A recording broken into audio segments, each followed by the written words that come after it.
Jeremy Clarkson has hit a pothole in the road of Diddley Squat Farm as his plans to expand his car park have been rejected. The Clarkson's Farm presenter was trying to grow his current car park from 10 to 70 spaces, but after countless complaints from Chadlington locals, it's not a surprise that they've been rejected by the local council. The full application also included entry and exit points off of the Chipping Norton Road, plus a storage compound for Clarkson's farm produce. But West Oxfordshire District Council has responded, saying that these additions would be visually intrusive, adding that the size and design of the application would not have been compatible or consistent in a scale within the existing farming business or its open countryside location. If this wasn't enough, the council added that it would have a harmful impact on the rural character, scenic beauty and tranquility of the Cotswolds area of outstanding natural beauty. Wow, that's a tongue twister. This comes only a few months after Jeremy's application for a restaurant was declined too, after it was reported that it received over 50 objections from locals. Okay, let's talk about this. The council has to be very careful here, because there are pros and cons, of course, of having such a thriving business such as Diddley Squat Farm. The pros. Obviously, Clarkson's Farm brings in so many people. And this can only be a good thing for the area. Not only are they going to be spending money at Diddley Squat Farm, but they're also going to be travelling through the village, spending money in the independent businesses there, increasing the overall revenue of that area. But with that comes more traffic, more parking on roads, which I know a lot of the public was complaining about. But the council has to be very careful here because they don't want to piss off the people who are already living there, but at the same time, I'm sure they'd quite like the added revenue that Diddley Squat Farm can bring them. I don't know what the best route around this would be. From my point of view, I wouldn't have an issue with Diddley Squat Farm expanding, but I don't live there. I can see why it's become quite an annoyance for the locals having to drive around and combat that additional traffic.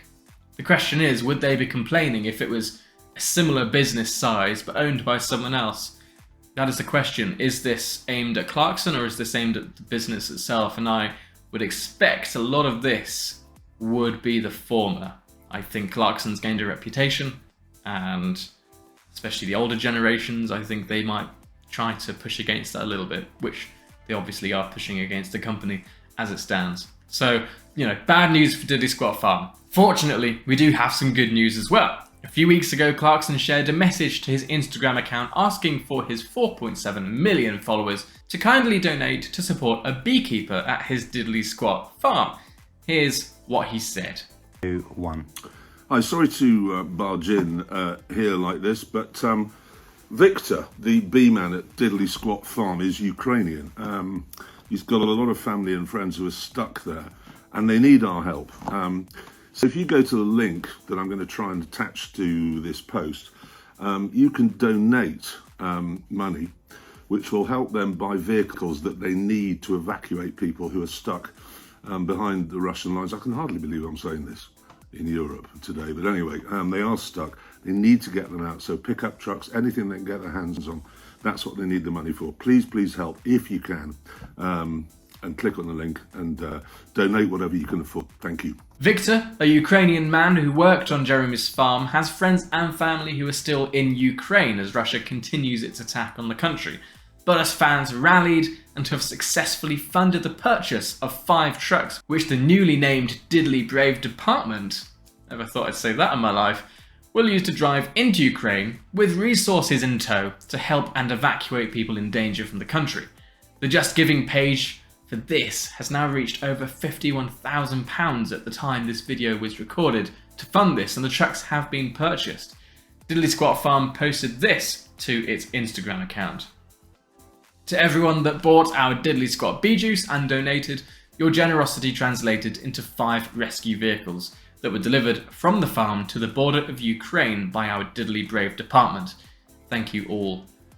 Jeremy himself also posted another message to his personal account. He said, "Thanks to the generosity of those who donated, we were able to buy these pickup trucks, and this weekend a team from Diddley Squat loaded them up with humanitarian supplies and drove them to Ukraine, where they'll now be used to evacuate those who were trapped by the fighting. Well done to all of you, really well done. Take Monday off." Great stuff from Clarkson and everyone at the farm. And I know we did a call out to donate. I donated personally on behalf of GTN, and I know a load of you guys commented saying that you donated. So it's great. Thank you all for doing your bit. I know at the moment, especially in Britain, we're going through rough times. I don't know about other countries. I'm sure you guys are too. I know prices are going up across the board. So anything like this is so difficult but so important, and I appreciate it. Clarkson obviously appreciates it. People in Ukraine are gonna be getting some help, which they definitely need at the moment.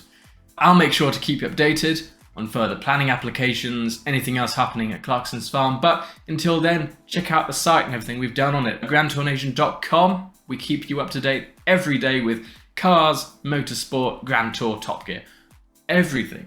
See you there.